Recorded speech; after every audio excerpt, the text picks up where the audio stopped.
आज Doubtnut app download करें। Doubtnut पर अपने सभी गणित, रसायन विज्ञान, भौतिक विज्ञान और जीव विज्ञान के डाउट्स का करो सफाया। बस प्रश्न की फोटो खींचो, एक ही प्रश्न को क्रॉप करो और तुरंत वीडियो सोल्यूशन पाओ।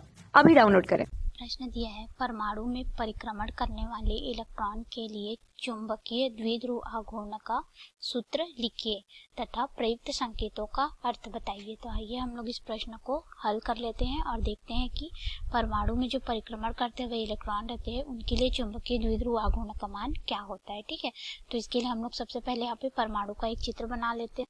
यह एक परमाणु का चित्र है। इसके मध्य भाग में नाभिक है। ठीक है, नाभिक में जो रहते हैं प्रोटॉन और न्यूट्रॉन उपस्थित रहते हैं और उसकी बाहरी कक्षा में इलेक्ट्रॉन जो है वह गति करते हैं। ठीक है, तो यह इस तरह से v वेग से जब यह गति करेगा, ठीक है, वृत्तीय पथ में, तो इसका वेग v हो जाएगा और यह इस तरह से आगे बढ़ते हुए आएगा और साथ ही साथ क्या होगा कि यह अपने स्थान में भी इस तरह से चक्रणीय गति करेगा। ठीक है, जिसको हम लोग स्पिन मोशन बोलते हैं और ये इस तरह से आगे आएगा। तो हम लोग यहाँ पे देख लेते हैं कि इसके कारण जो उसके कक्षीय चक्रण के कारण जो चुंबकीय आघूर्ण उत्पन्न होगा वह कैसे उत्पन्न होगा बोल के। ठीक है, और हम लोग यहाँ से इसकी त्रिज्या जो है वो स्मॉल r मान के चलते हैं, यानी कि नाभिक से इस इलेक्ट्रॉन की जो त्रिज्या है उसको हम लोगों ने r मान लिया। तो अब देखिए ये घूम रहा है, मीन्स गतिमान आवेश है। ठीक है, तो यह घूमेगा और गति करेगा तो इसमें धारा भी प्रवाहित होगी कुछ ना कुछ, तभी तो चुंबकीय क्षेत्र उत्पन्न होगा।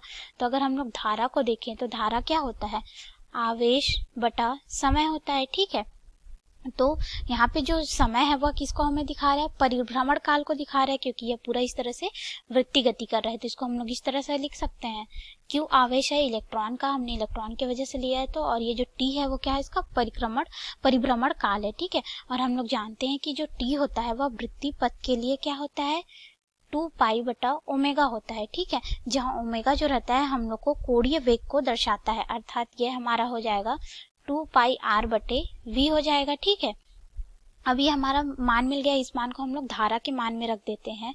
तो धारा का मान क्या हो जाएगा, I बराबर यहाँ पे Q बटा ये हो जाएगा 2 पाई r बटे v हो जाएगा। ठीक है, तो ये जो बटे का बटा है वो ऊपर चला जाएगा, तो धारा का मान क्या आ जाएगा, Q बटा 2 पाई r गुणित v हो जाएगा। इतना हम लोग को धारा उसमें प्रवाहित होगा। अब अगर हम लोग इस कक्षीय गति करते हुए, यानी कि इलेक्ट्रॉन का किसी स्थायी कक्षा में गति करते हुए उसका परिक्रमण से जो धारा लूप होगा, ठीक है, वह क्या हो जाएगा, चुंबकीय द्विध्रुव के आघूर्ण के बराबर होगा।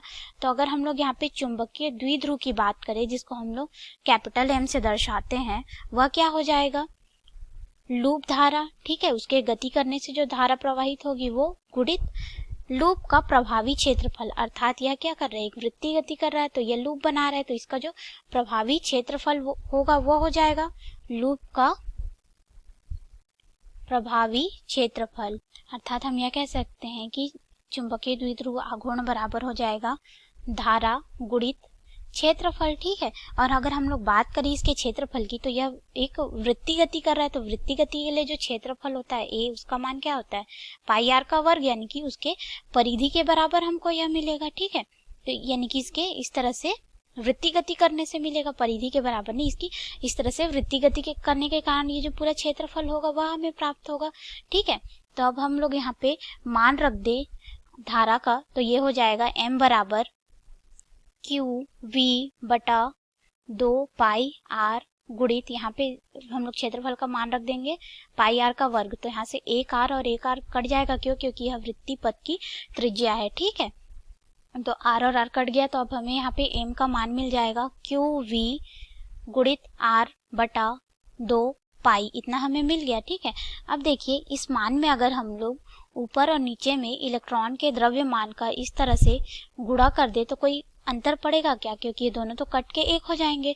तो इस सूत्र को हम लोग कुछ इस तरह से और लिख लेते हैं। ठीक है, तो ये हो जाएगा QVRM बटा 2 पाई m, सॉरी यहाँ से पाई और पाई भी कट जाएगा। ठीक है, पाई और पाई भी क्या हो जाएगा, कट जाएगा, तो हमें यहाँ पे सिर्फ 2 प्राप्त होगा,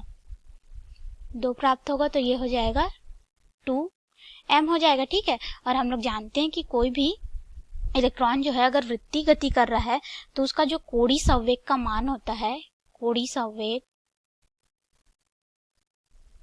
यह क्या हो जाता है, mvr हो जाता है, ठीक है। कोणीय संवेग जो होता है P बराबर mvr हो जाता है, जहाँ m जो है वो इलेक्ट्रॉन का द्रव्यमान है, v जो है उसका वेग है वृत्तीय पथ में, r जो है वृत्तीय पथ की त्रिज्या है, ठीक है।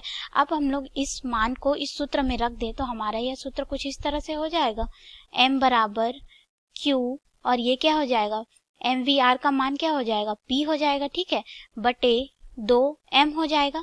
तो यह हमें क्या मिल गया, चुंबकीय आघूर्ण का मान मिल गया जब यह वृत्तीय गति कर रहा है तब। अब अगर हम लोग ये ज्ञात करें कि यह चक्रणीय गति कर रहा है, अर्थात यह इलेक्ट्रॉन अपनी जगह पे इस तरह से चक्रणीय गति भी तो करेगा ना, वहां पे वह घूमते भी तो रहता है और फिर इस तरह से आगे आता है, यानी कि इलेक्ट्रॉन इस तरह से घूमते रहता है अपनी जगह पे और वह इस तरह से वृत्तीय पथ में भी गति करता है, तो यह उसका चक्रणीय गति हो जाएगा। तो उसके लिए भी हम लोग यहाँ पे मान देख लेते हैं, ठीक है।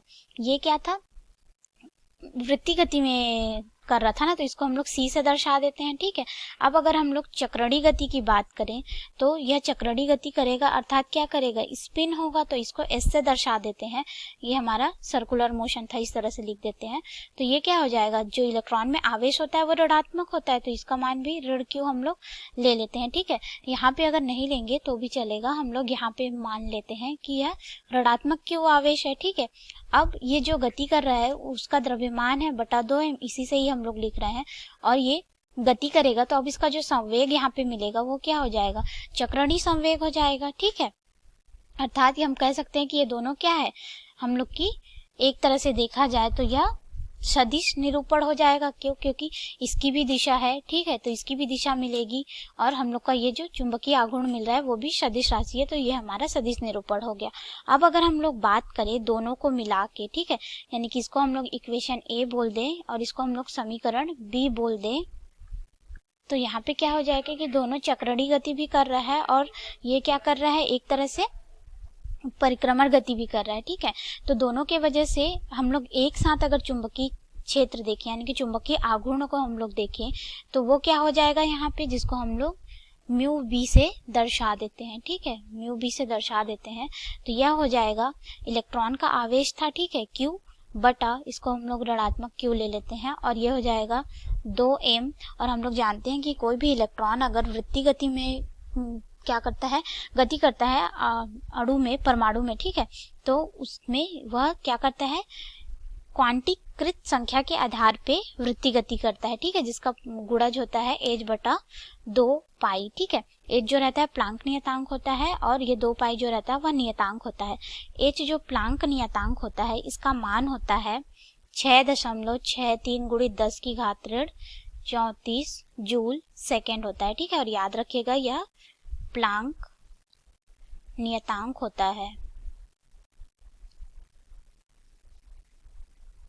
अब हम लोग इसको आगे हल कर लेते हैं, तो हमारे पास ये क्या हो जाएगा, ये जो ऋण चिन्ह आया वह सिर्फ यह दर्शाता है कि इलेक्ट्रॉन जो गति कर रहा है, ठीक है, यानी कि जो स्पिन गति कर रहा है और जो वृत्तीय गति कर रहा है सी, इन दोनों के मध्य का कोण होगा वो 180 अंश होगा, अर्थात वे एक दूसरे के विपरीत होंगे और कुछ नहीं होता, ठीक है, इसमें इस ऋणात्मक चिन्ह का मतलब।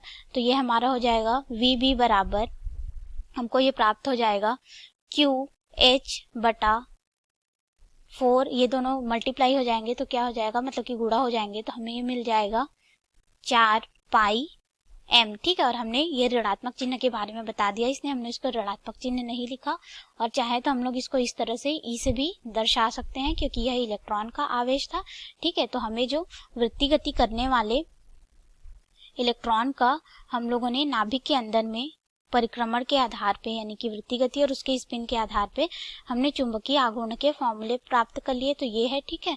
इसका हमने यहाँ पे मान भी बता दिया, ई जो है इलेक्ट्रॉन का आवेश है, एच प्लांक नियतांक है और 4 पाई एम जो है नियतांक है, एम जो है वह इलेक्ट्रॉन का द्रव्यमान है।